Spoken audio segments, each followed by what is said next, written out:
ఆస్తిలో చిల్లు గవ్వ కూడా ఇవ్వను. నీ ఆస్తిలో నాకు చిల్లి గవ్వ కూడా నాకు అవసరం లేదు. అయితే పర్లేదు, ధారాళంగా వెళ్ళు. నాకు రావాల్సింది ఇచ్చేస్తే నేను వెళ్ళిపోతా. కోట్ల రూపాయలు నా ఆస్తిలో, ఆఫ్టర్ ఆల్ నీ వాటా ₹1,00,00,000. ఆఫ్టర్ అలా ₹1,00,00,000 ఇచ్చేస్తే నా దారి నేను వెళ్ళిపోతా. ఇంకోసారి నీ ఇంటి గుమ్మం కూడా నేను తొక్కను. ఆల్ రైట్, నీ డబ్బులు నీకు ఇవ్వడానికి నాకు కొంత టైం కావాలి. నాదంతా సంబంధం లేదు నాయన, నా డబ్బులు నాకు ఇప్పుడే ఇచ్చేయి. నాకు టైం ఇరా. నా టైం కుదరదు నాయన, నాకు ఇప్పుడే ఇచ్చేయి. 2 రోజులు టైం నాకు 2 రోజులు కూడా టైం నాకు అవసరం లేదు, నాకు ఇప్పుడే ఇచ్చేయి. 2 రోజులు టైం ఇరా, ఇస్తానా? నాకు అవసరం లేదు అండి, నాకు ఇప్పుడే ఇయ్యి. ఒరే ఒరే, ఏంద్రా నాయన అట్ట మాట్లాడతారు? తండ్రితో అట్నే మాట్లాడేదా? నాకు ఇచ్చేయమంటావు, నేను ఇంట్లో నుంచి వెళ్ళిపోతానంటావు, ఇంక ఈ గడపలు అడుగు పెట్టానంటావు, అట్నే నువ్వు తండ్రితో మాట్లాడేదా? ఏందన్నా నువ్వు కూడా అన్నా? వాడేదో చిన్నపిల్లడు మాట్లాడినాడు, నువ్వేంది ఏదో సర్దుకోపోవాల్సింది. కుటుంబంలో గొడవలు అనేవి సహజంగా వస్తా ఉంటాయి, సర్దుకోపోవాలి కానీ. నేనేం చేయమంటావు రమణయ్య? వాడు చెప్పాల్సిన వరకు చెప్పా. నేను వెళ్ళిపోతా అంటే నేనేం చేసే చెప్పు. అన్నా ఇంట్లో వాల్యూ లేని దగ్గర నేను ఉండలేనన్నా, నా డబ్బులు నాకు ఇచ్చేయమని చెప్పు, నేను వెళ్ళిపోతా గుమ్మంగా.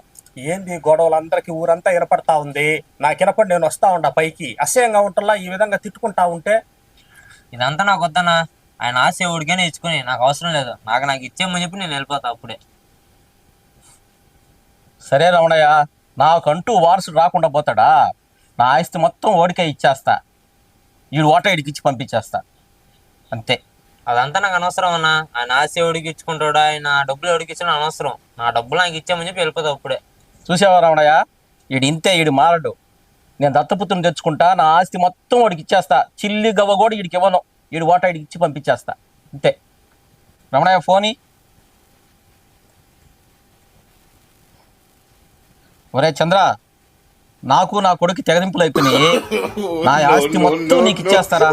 నా దత్తపుత్రుడిగా వచ్చిరా నువ్వా? నువ్వు అమెరికాకి వెళ్ళిపోతున్నావు అయితే నీకు కుదరదు అయితే.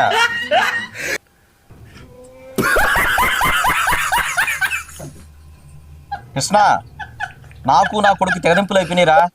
నా ఆస్తి మొత్తం నీకు ఇచ్చేస్తారా? అంకుల్ ఒక్క నిమిషం ఆగండి. ఏంటి మీ సమస్య చెప్పండి. ఏం లేదవ్వా, నా కొడుక్కి నాకు తెగదింపులు అయిపోయినాయి. వాడు ఓటా కింద ₹1,00,00,000 ఇచ్చేస్తా. ఇచ్చేస్తే ఓడికి నాకు ఎటువంటి సంబంధం లే. ఎవరైతే దత్తపుత్రుడిగా నాకు వస్తాడో మిగిలిన ఆస్తి మొత్తం వాడికి రాసి ఇచ్చేస్తా, అది. అంకుల్ ఎంత ఉంటుంది మన ఆస్తి? ఉంటుందబ్బా 25-30 కోట్ల దాకా. డాడీ ఎంత ఇవ్వాలి తమ్ముడికి? ఎంతనైనా ఆఫ్టర్ ఆల్ ₹1,00,00,000. అంతేనా? నేను ఇచ్చి పంపించేస్తాను డాడీ తమ్ముడికి. దా తమ్ముడు వెళ్దాం. సరే నాన్న, ఈరోజు నుంచి నీకు నాకు సంబంధం లేదు ఇంక నుంచి.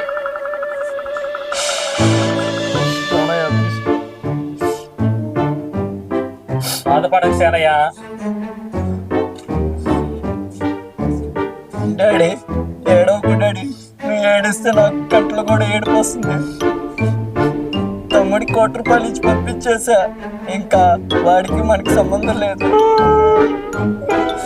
వద్దు డాడీ, మన ఆస్తి మన ఇష్టం. ఇంకా 10 ఇంట్ల కన్నా బయటకెళ్ళి మందేసి వస్తారా? డాడీకి డాడీ, బయటకెళ్ళి మందేసి వస్తాను. మందేసేసి వస్తావా? నీకు ఈ అలవాటు కూడా ఉందా డాడీ? నాకు ఎప్పుడు అలవాటు లేదురా, కొడుకుని పోయిన బాధ అనిపిస్తుందిరా. సరే, నువ్వు వచ్చేదాకా మన ఇంటిని మన ఆస్తిని నేను చూసుకుంటాను డాడీ, నేను చూసుకుంటా.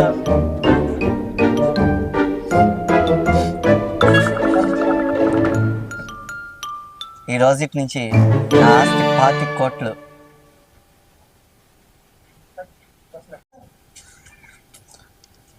ఎవరు సార్ తమరు? ఈ ఇంటికి దత్తపుత్రుని, 25 కోట్ల ఆస్తికి ఏకైక వారసుని. ఇంతకి తమరారా? ఈ ఇంటికి ఓనర్ని, వీడికి బావనే. ఏంటా? ఈ ఇంటికి ఓనర్ని, వీడికి బావనే. ఓయమ్మ, నా ₹1,00,00,000 పోయినట్టేనా? ఈ ఇంటిని విడిచిపెట్టి నేను రాలేను. ఎవరు ఇక? ఎవరిది ఇల్లా? ఎవరు నువ్వా? నా ₹1,00,00,000 ఏ ₹1,00,00,000? ఇందాకే తమ్ముడు ₹1,00,00,000 ఇచ్చి పంపించా. నేనైతే విడిచిపెట్టి రాలేను ఇంటిని. ఏ పర్ఫార్మెన్స్ చేశారా? దెబ్బకి ₹1,00,00,000 దెబ్బేసి టోపీ పెట్టారు కదరా ఏకంగా. కష్టం మొత్తం నేనే చేసిన. ఈ 60 నా 50. నేను నీకంటే ఎక్కువ బాగా చేసా. పర్ఫార్మెన్స్ నాదే. 60-40, 60-40, 60-40. నేను సూపర్ గా చేసా. 60-40 అంతే. నాకు 60 నీకు 40. కష్టం నాది కాబట్టి 50-50. లేదు న్యాయం కదా. నాకు 60 నీకు 40. 50-50 ఫైనల్. లేదు అది అంతే అంతే. మీరిద్దరు పంచుకుంటే మరి నా సంగతి ఏంటి? no.